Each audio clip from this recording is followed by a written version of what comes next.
नमस्कार दोस्तों, मैं रुपेश दफ्तरी अपने YouTube channel stock market ID में आपका हार्दिक स्वागत करता हूं। दोस्तों, आज है 6 अक्टूबर 21 और आज के इस इवनिंग सेशन में हम प्रिपरेशन करेंगे कल के लिए, यानी 7 अक्टूबर 21 के लिए। ठीक है, तो चलिए शुरू करते हैं दोस्तों रिकैप से। और रिकैप से शुरू करने से पहले मैं बताऊं, एक कमेंट आई थी कोई हिमानी जी करके, उन्होंने पूछा था कि एंट्री कब लेनी चाहिए। तो हिमानी जी, अगर कोई भी पुराना सब्सक्राइबर या व्यूअर है तो उसे पता ही होगा, क्योंकि 2018 2019 में मैंने बहुत बार समझाया हुआ है।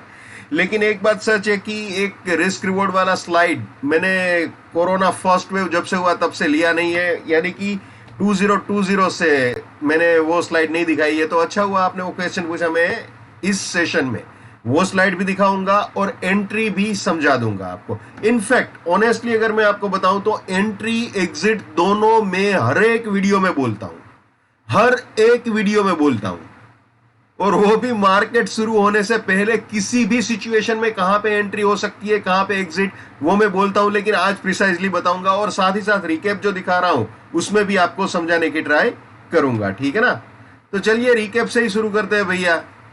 आज के लिए ये सपोर्ट था, ये रेजिस्टेंस था, ठीक है ना।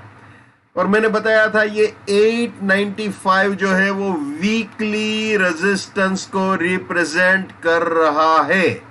मैंने ये भी बोला था हर सपोर्ट या हर रेजिस्टेंस टूटने के लिए ही होता है, लेकिन जब तक ना टूटे उसको रिस्पेक्ट देना पड़ेगा।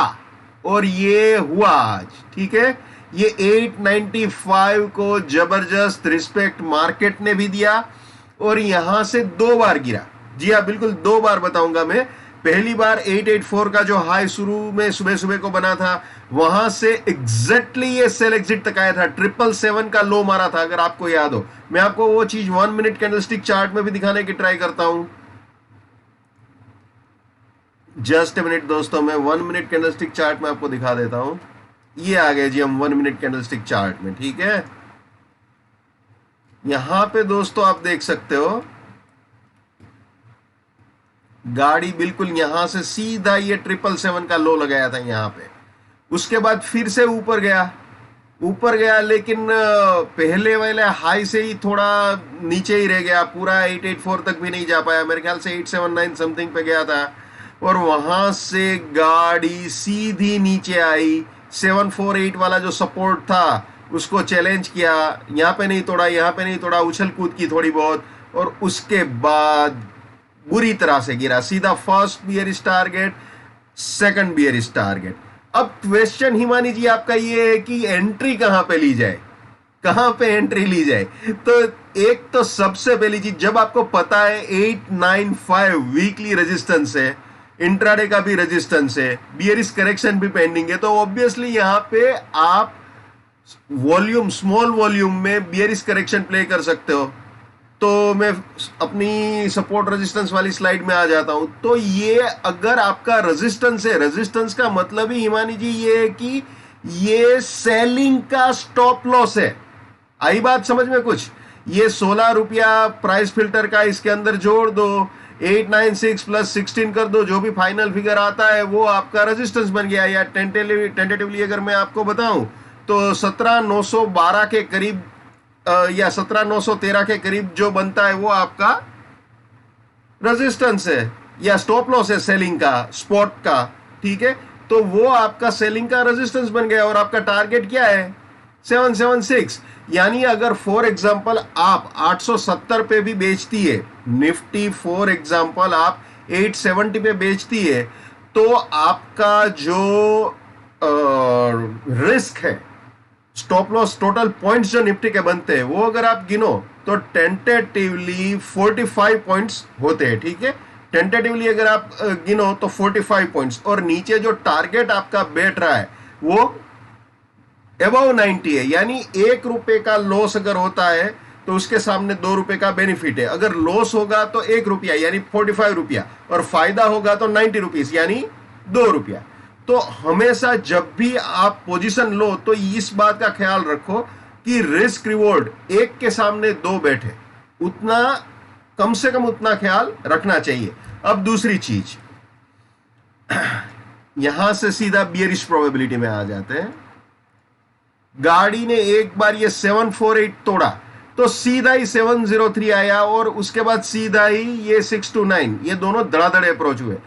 हम जानते हैं कि अगर 748 टूटता है तो 799 अपना रेजिस्टेंस होता है, 703 फर्स्ट बियरिश टारगेट होता है, इसके नीचे गया तो 748 रेजिस्टेंस होता है, 629 सेकंड बियरिश टारगेट होता है। लेकिन यहां पे ऊपर आया ही नहीं, यानी सपोर्ट तोड़ने के बाद वापस वो 17,800 तक नहीं आया। ये चीज मैं चार्ट पे भी दिखा देता हूं। यहाँ पे आप देख सकते हो ये सपोर्ट लाइन है, ठीक है, 748 वाली ब्लू कलर की। ये तोड़ने के बाद वो मुड़ के कभी देखा ही नहीं, सीधा धड़ाक से फर्स्ट टारगेट, धड़ाक से सेकंड टारगेट।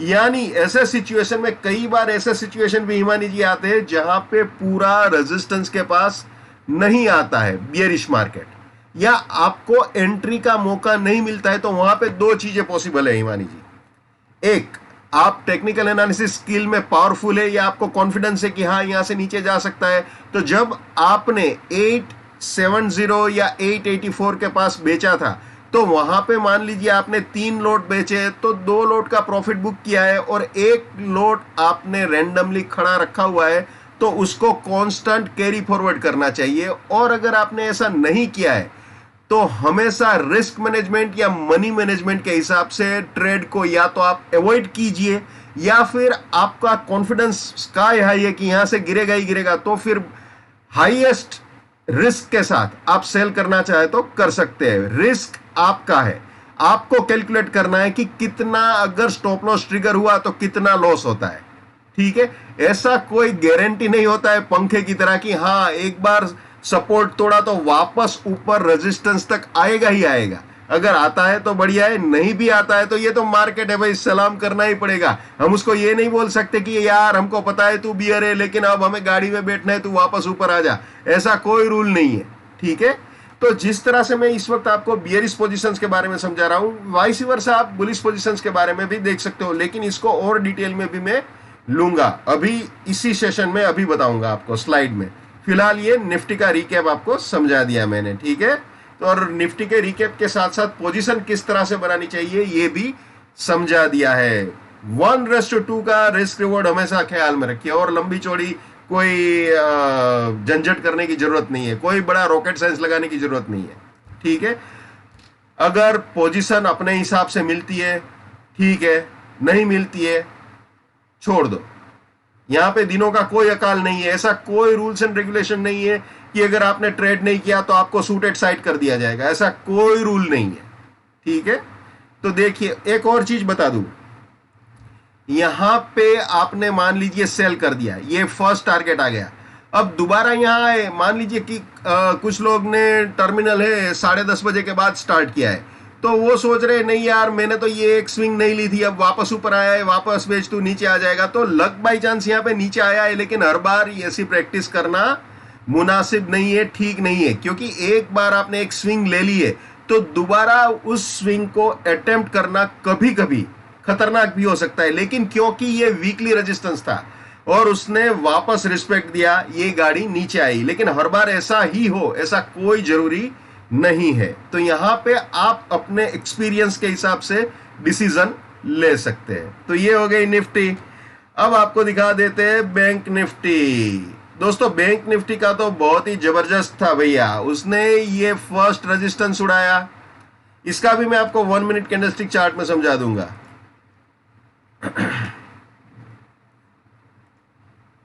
इसका 1 मिनट कैंडलस्टिक चार्ट आपको दिखा देते हैं।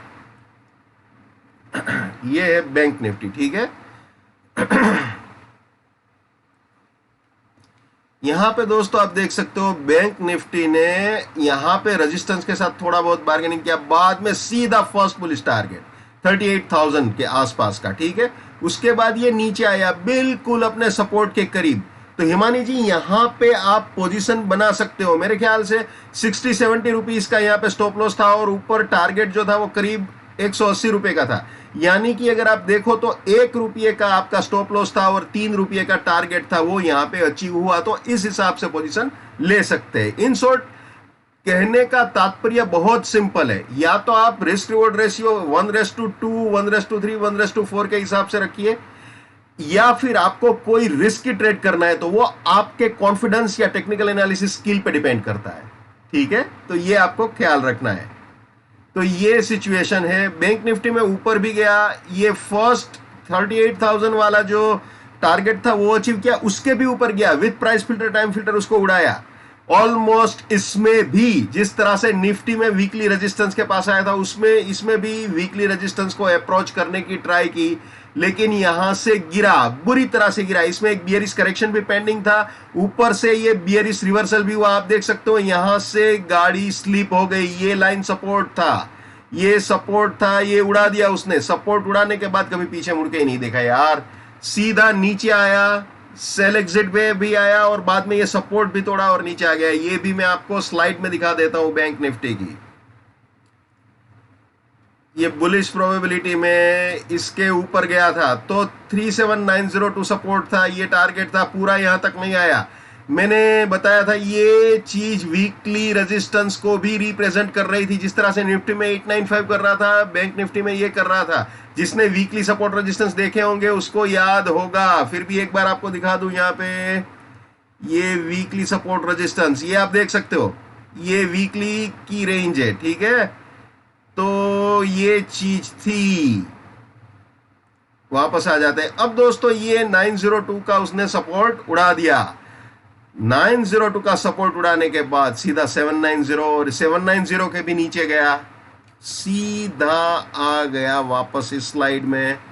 यहां से सीधा सेल एग्जिट और उसके बाद ये सपोर्ट भी उड़ा दिया। सीधा बियरिश प्रोबेबिलिटी, सीधा bearish probability, first bearish target. ठीक है, तो ये सिचुएशन हुई बैंक निफ्टी में। तो दोस्तों ये थे रिकैप। अब एक और चीज जो मैंने बहुत दिनों से, ये स्लाइड आपको नहीं दिखाई है, हिमानी जी आप भी देख लीजिए, आपने जो सवाल पूछा था उसका शायद कुछ जवाब मैं दे चुका हूं, और बाकी का डिटेल अगर आपको समझना है तो ये स्लाइड आप देख लीजिएगा, या फिर मेरे 2018 2019 के वीडियो देख लीजिएगा। बहुत सारे वीडियो में आपको ये वाली स्लाइड दिखाई देगी। तो बहुत सिंपल चीज आप देख लीजिए, यहां पे मैंने इंट्राडे, वीकली, मंथली, इन सब चीजों का यहाँ पे रिस्क रिवॉर्ड लिखा हुआ है, गेन अमाउंट, रिस्क अमाउंट लिखा है, यहाँ पे परसेंटेज वाइज लिखा हुआ है। ठीक है, अब मैं आपको सिंपल चीज बताता हूं। मैंने यहाँ पे 1,17,000 लिखे हैं, वो रेंडमली मैंने एक फिगर ले लिया है। एक लोट के लिए आपको जो मार्जिन चाहिए वो मैंने यहाँ पे लिखा हुआ है, और लोट साइज निफ्टी का 50 है, वो आप जानते हो 50 का लोट है अभी। ठीक है ना, पहले 75 का था, अब 50 का है। तो सिंपल सा क्राइटेरिया ये है कि रिस्क अगर आप 45 का लेते हो तो रिवॉर्ड 96 का होना चाहिए। लेकिन जो मैं रिस्क और रिवॉर्ड आपको दिखाता हूं ना पहले ही ओपनिंग के स्लाइड में, उस रिस्क से ज्यादा पॉइंट का रिस्क नहीं लेना चाहिए, यानी जेन्युइन स्टॉप लॉस से। हाँ, ऐसे नहीं कि रैंडमली किसी भी प्राइस पे आपने शॉर्ट कर लिया या बाई कर दिया तो 45 का स्टॉप लॉस लगा दिया, ऐसे नहीं होता है। जो अपना रेजिस्टेंस या सपोर्ट है उसी से ये काउंट करना होता है, with price filter he count करना होता है। तो सिंपल सी चीज है कि अगर आप 2% से कम का रिस्क लेते हो तो कम से कम 4% का फायदा होना चाहिए। और मैंने आपको यहाँ पे यही दिखाया है कि वीकली में अगर आपका गेन हो तो इतना होना चाहिए, परसेंटेज वाइज और अमाउंट वाइज। यहाँ पे अमाउंट लिखा हुआ है, यहाँ पे परसेंटेज लिखा हुआ है। और यही चीज जो मैं हमेशा target 1, target 2, bullish probability, bearish probability में first target, second target, third target ये दिखाता हूं, तो वो मैंने यहाँ पे वीकली और मंथली पॉइंट से भी यहाँ पे इस स्लाइड में दिखाया हुआ है कि निफ्टी अगर वीकली के फर्स्ट टारगेट तक पहुंचती है तो इतना प्रॉफिट होता है परसेंटेज वाइज। ठीक है, और पॉइंट वाइज भी यहाँ पे लिखा हुआ है सेकंड टारगेट पे इतने परसेंट और थर्ड पे इतने, और मंथली का भी यहाँ पे मैंने बताया हुआ है। अब इस चीज को थोड़ा और डिटेल में देख लेते हैं। सीधा मैं आ जाता हूं सेल के एग्जाम्पल में। ठीक है, अब मान लीजिए ये सीधा बियरिश प्रोबेबिलिटी में आ चुके हैं हम। अगर बियरिश प्रोबेबिलिटी में आते हैं तो 799 आपका स्टॉप लॉस है, उसमें अगर आप प्राइस फिल्टर आज का जोड़ दो तो 17,815 का स्टॉप लॉस होता है। ठीक है, यानी कि अगर आप फॉर एग्जांपल 17,783 तक ऊपर आए मार्केट के तोड़ने के बाद और आप यहां पे सेल मारते हो तो करीब करीब 32 रुपए का आपको स्टॉप लॉस रहेगा, और जो आपका रिवॉर्ड रहेगा वो भी मैंने यहां पे लिखा हुआ है, करीब 80 पॉइंट का। ये आप देख सकते हैं, फर्स्ट टारगेट पे 80 का रिवॉर्ड मिलेगा, यानी 80 पॉइंट मिलेंगे। अगर इसी चीज को आप परसेंटेज में देखो तो ये 32 पॉइंट, यानी टोटल अगर आप 1,17,000 लगा रहे हो तो 1.36% का आपका रिस्क है, और गेन अगर आप 80 पॉइंट का गेन देख रहे हो तो वो 3.40% का आपको बेनिफिट हो रहा है। और अमाउंट में अगर आप देखो तो 1,600 रुपए का आपका रिस्क है, और उसके सामने अगर ये फर्स्ट टारगेट तक पहुंचता है तो 4,000 रुपीज का आपको रिवॉर्ड मिल रहा है। ठीक है, ये चीज आपको ख्याल में रखनी है। बिल्कुल ऐसे ही अगर ये सेकंड टारगेट तक पहुंचता है तो आपका रिवॉर्ड 7,688 और परसेंटेज वाइज 6.52 होता है। और बिल्कुल वैसे ही थर्ड टारगेट तक अगर आप देखो तो 8.74% और 10,000 के आसपास का गेन होता है। ये सिंपल सा मैंने समझाने के लिए पूरा एक शीट तैयार किया हुआ है ताकि आप समझ सको कि first target, second target, third target का क्या बेनिफिट है। और जैसे जैसे गाड़ी ऊपर जाती है या नीचे जाती है, फॉर एग्जांपल ये बियरिश एग्जांपल है, तो गाड़ी नीचे जाती है तो अपना रेजिस्टेंस भी साथ ही साथ ट्रेल होता रहता है। सेकंड थिंग बेनिफिट ये होता है, जो मैं आपको स्लाइड्स वगैरह दिखाता हूं उसका, कि आपको 24 घंटे या फिर आप ये समझ लो कि 9 बजे से लेके 3:30 बजे तक कांस्टेंट टर्मिनल के सामने तोते की तरह बैठने की जरूरत नहीं होती है। आप एवरी 15 मिनट टू 20 मिनट्स आप देख सकते हो, आपको पता होता है कि सपोर्ट तोड़ा कि नहीं तोड़ा या फिर रेजिस्टेंस तोड़ा कि नहीं तोड़ा, तो उस हिसाब से आप अपने आप को प्लान कर सकते हो। ठीक है, तो हिमानी जी आशा करता हूं क्लियर हो चुका होगा ये मामला। ठीक है, तो बहुत ही सिंपल है। तो सिंपल सा क्राइटेरिया ही हिमानी जी ये है, मोरल ऑफ द स्टोरी, 1 रुपए का रिस्क अगर ले रहे हो तो 2 रुपया मिलना चाहिए। और 1 रुपए का रिस्क कहां से लेना है? जो अपने क्राइटेरिया या अपने ट्रेड सेटअप के हिसाब से जो जेन्युइन स्टॉप लॉस बैठ रहा है वहीं से काउंट करना है। ठीक है, रिस्क और रिवॉर्ड दोनों, जैसे मैंने अभी समझाया। तो ये दिमाग में रखना है। और हर बार हर प्राइस पे ट्रेड करने की ताकत ना मेरी है ना मेरे पास ऐसा कोई स्किल है। जहां पे मौका है वहीं पे हिट करना है, अगर मौका नहीं है तो हर प्राइस पे कुछ नहीं कर सकते। और कई बार ऐसा होता है कि जैसे रेजिस्टेंस थोड़ा सुर करके सीधा फर्स्ट टारगेट आ गया, तो उस टाइम पे थोड़ा सा फ्रस्ट्रेशन भी हो सकता है कभी कि भाई वापस सपोर्ट पे आता तो पोजीशन ले लेते, ये तो सीधा धड़ाधड़ टारगेट आ गया।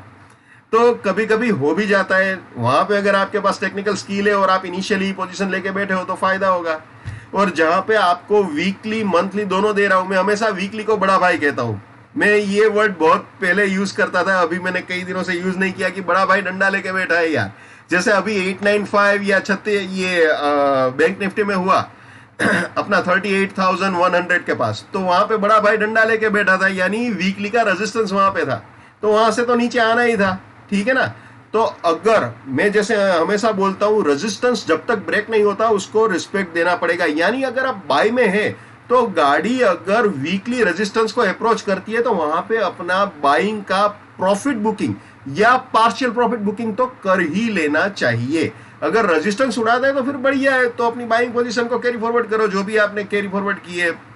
और अगर वो स्टॉप लॉस ट्रिगर करता है तब भी आपकी बाइंग पोजीशन प्रॉफिट में ही निकलेगी, अगर वीकली के हिसाब से है तो। ठीक है ना। तो ये चीज हमेशा ख्याल में रखनी है। अब शुरू करते हैं कल की तैयारी। आशा करता हूं हिमानी जी आपका डाउट मैंने सॉल्व कर दिया होगा। ठीक है ना। कल के लिए ये सपोर्ट रहेगा, ये रेजिस्टेंस रहेगा, ये प्राइस फिल्टर, ये time filter, risk reward, buy exit, sell exit. दोस्तों आज जबरदस्त नौटंकी हुई है, आउटर बार भी हुआ है, तो थोड़ा सा केयरफुल रहना पड़ेगा कल गुरुवार को। ठीक है, हो सकता है वीकली के सेल एग्जिट को अप्रोच करे, और ये भी हो सकता है कि वापस रेजिस्टेंस को अप्रोच करे। यानी अपना जो क्राइटेरिया है वो सिंपली इंट्राडे बेस्ड होना चाहिए। ठीक है, अपने सपोर्ट या रेजिस्टेंस के हिसाब से ही काम करना चाहिए। अगर किसी ने अपनी सेलिंग पोजीशन को कैरी फॉरवर्ड किया है और आज दबा के पार्शियल प्रॉफिट बुकिंग भी कर ली है तो बढ़िया है, वो अपनी सेलिंग पोजीशन अपने नॉर्मल इंट्राडे के स्टॉप लॉस के हिसाब से गाड़ी आगे चला सकता है। ठीक है, रेजिस्टेंस के ऊपर जाता है तो बुलिश प्रोबेबिलिटी, सपोर्ट के नीचे जाता है तो बियरिश प्रोबेबिलिटी, आप जानते ही हो। ये आ गए जी हम बुलिश प्रोबेबिलिटी में कल के लिए 7 अक्टूबर 21 के लिए। ठीक है, अगर रेजिस्टेंस 749 को विद प्राइस फिल्टर और टाइम फिल्टर उड़ाता है मार्केट, तो 678 सपोर्ट, 813 फर्स्ट बुलिश टारगेट, इसके भी ऊपर गया तो 749 सपोर्ट, 917 सेकंड बुलिश टारगेट।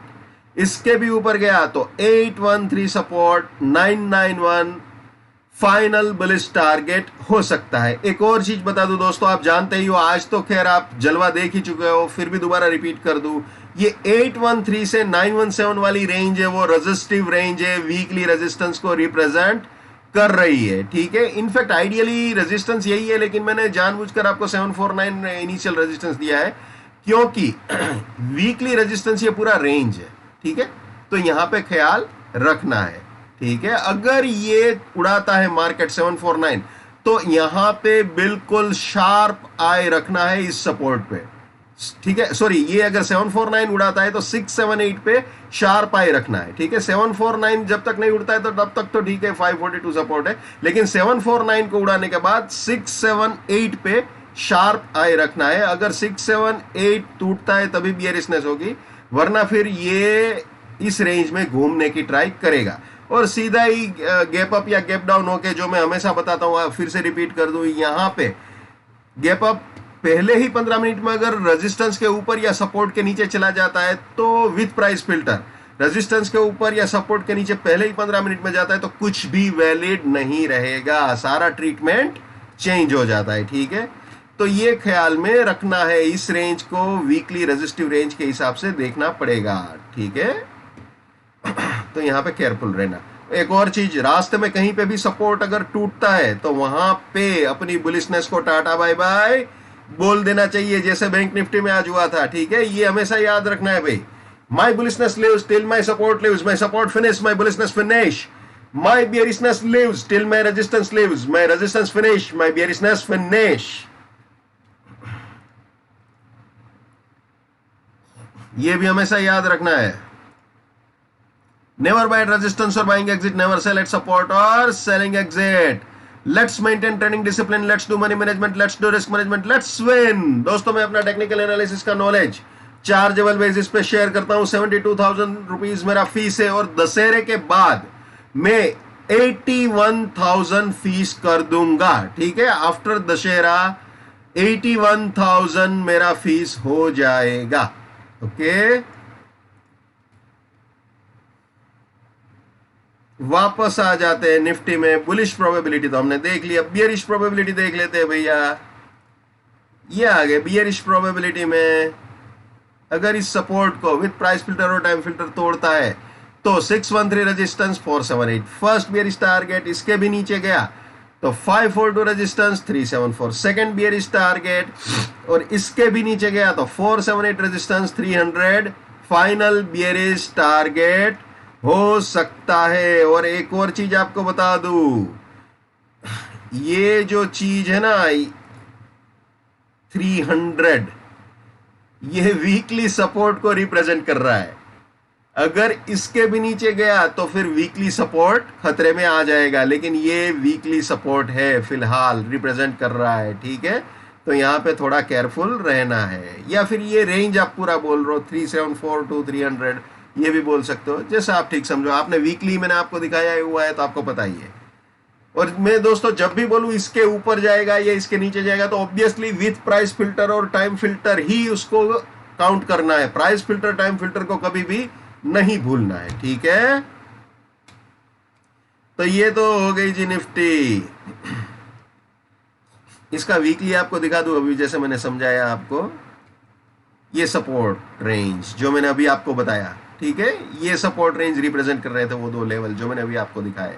तो ये वीकली का सपोर्ट रेंज है, यहां पे भी थोड़ा ख्याल रखना चाहिए, ओके। और ये 416 सेल एग्जिट है, देखते हैं कल यहां पे दावा बोलता है कि नहीं बोलता है, देखते हैं क्या होता है, ठीक है ना।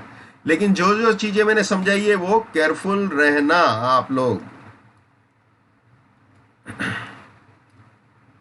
Bank Nifty same way, support resistance, ठीक है ना, रिस्क रिवॉर्ड जो मैंने अभी समझाया आपको।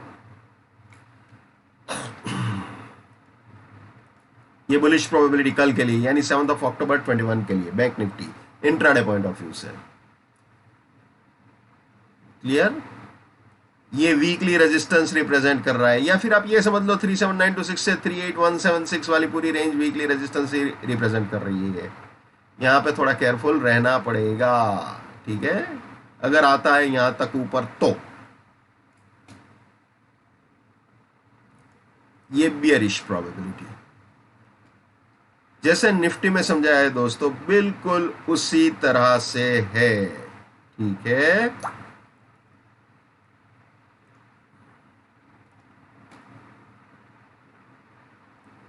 ये वीकली का सपोर्ट रिप्रेजेंट कर रहा है, यहां पे ख्याल रखिएगा। बैंक निफ्टी का वीकली का, सॉरी ये सपोर्ट नहीं, एग्जिट पॉइंट, वीकली का एग्जिट पॉइंट है ये। ठीक है, सपोर्ट तो इसके भी नीचे है, इसके भी नीचे है, सॉरी ये वीकली का एग्जिट पॉइंट है। तो यहां पे थोड़ा केयरफुल रहना, फिसलम फिसली हो सकती है अगर यहां तक आता है तो। ठीक है, तो ये ख्याल रखना है। ये हो गया बैंक निफ्टी। आपको इसका भी वीकली दिखा देता हूं तो आपको आइडिया रहेगा। ये जो मैं बता रहा था फिसलने वाली जगह, अगर यहां तक आता है तो ये रेजिस्टेंस रेंज इंटैक्ट है। अगर यहां से फटका खाता है तो अमूमन यहां तक आ सकता है, लेकिन सीधा कल बीच रास्ते में सेलिंग पोजीशन नहीं बनानी चाहिए, क्योंकि वो रिस्क रिवॉर्ड नहीं बैठता है। अगर आज किसी ने अपनी सेलिंग पोजीशन बनाई है और पार्शियल प्रॉफिट बुकिंग भी नीचे किया हुआ है, ठीक है, इंट्राडे के फर्स्ट बेयरिश टारगेट के पास, और कुछ हिस्सा इसके लिए छोड़ा हुआ है सेल एग्जिट के लिए, तो बढ़िया है, उसमें कुछ गलत नहीं है। मिले तो ठीक है, अगर स्टॉप लॉस भी ट्रिगर होता है तो प्रॉफिट में ही ट्रिगर होगा यार। ठीक है ना, तो ये ख्याल रखना है। तो हिमानी जी, आशा करता हूं ये क्लियरली आज मैंने सारी चीजें in terms of loss profit, in terms of entry exit समझाई हुई है, आपको पता चल चुका होगा। जो मेरा मैसेज है इट्स लाउड एंड क्लियर। तो दोस्तों ये थे निफ्टी और बैंक निफ्टी। हर इंसान को अपनी ट्रेडिंग अपने हिसाब से करनी चाहिए, और अगर प्रिसाइजली बोलूं तो आप कितने भी अच्छे टेक्निकल एनालिस्ट हो, अगर आपका एंट्री एग्जिट प्रॉपर नहीं है तो आप पैसा नहीं कमा सकते, या बहुत कम चांस है कमाने के। यानी कि मनी मैनेजमेंट और रिस्क मैनेजमेंट में जो बोलता हूं वो बहुत ही इंपॉर्टेंट रोल प्ले करेगा। सेकंड थिंग, अपने फ्रस्ट्रेशन को संभालना बहुत ही मुश्किल है। पर्टिकुलरली जो कमेंट हिमानी जी आपने लिखा था ना, वो क्रिस्टल क्लियर वे में आपका फ्रस्ट्रेशन दिखा रहा है। आपने क्लियरली लिखा था कि फर्स्ट टारगेट भी आता है, सेकंड भी आता है, लेकिन एंट्री कब करूं, इट शोज द फ्रस्ट्रेशन। तो मार्केट में जो फ्रस्ट्रेट हो गया वो हार गया। कभी भी फ्रस्ट्रेट मत होइए, क्योंकि जैसे ही आप फ्रस्ट्रेट होते हो ना, उससे आपका अग्रेशन बढ़ जाता है, एंगर बढ़ जाता है, और जब अग्रेशन और एंगर जब बढ़ता है तो गलत डिसीजन लेने के या गलत एनालिसिस होने के चांसेस बहुत ही ज्यादा हो जाते हैं। तो कभी भी फ्रस्ट्रेट मत होइए, थोड़ा बहुत किस्मत भी चाहिए भैया। सारी चीजें कैलकुलेशन और एनालिसिस से ही नहीं होती। एनालिसिस परफेक्ट होना चाहिए, एक्सपीरियंस होना चाहिए, आपका जो व्यू है, असेसमेंट है, वो भी शार्प होना चाहिए, और किस्मत भी थोड़ी सी चाहिए। जब ये सारी चीजें मिलती है तब हमारा ट्रेड सक्सेसफुल होता है। सो ये चीज है, ठीक है ना। तो ये सारी चीजें ख्याल में रखनी है।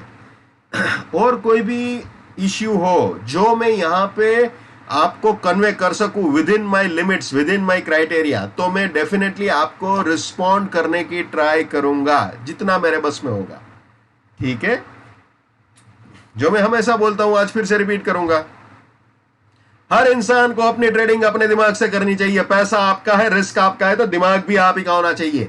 लेकिन मेरे एनालिसिस से आपका फायदा होता है या कम से कम नुकसान होने से बचता है, तो मेरे लिए बड़े सौभाग्य की बात है। हिमानी जी, एक तो पता चल गया होगा आपको कि जैसे ही रेजिस्टेंस उड़ाता है तो वो गाड़ी बुलिश प्रोबेबिलिटी में आ गई, तो कम से कम आपको इतना तो पता चल जाता है कि हाँ अब ये बुल है। और जैसे ही सपोर्ट तोड़ता है आपको इमीडिएटली ये तो पता चल जाता है कि हाँ अब बाई नहीं करना चाहिए। ठीक है, जब तक रेजिस्टेंस इंटैक्ट रहे। सो जितना हो सके उतना मेरे इस YouTube चैनल को अपने स्टॉक मार्केट में ट्रेडिंग करने वाले दोस्तों के साथ शेयर कीजिए। अगर उनका फायदा होता है तो आपको भी दुआएं मिलेगी। So wish you all the best. Keep winning, keep earning. जय हिंद, वंदे मातरम, भारत माता की जय। Just keep up, come on.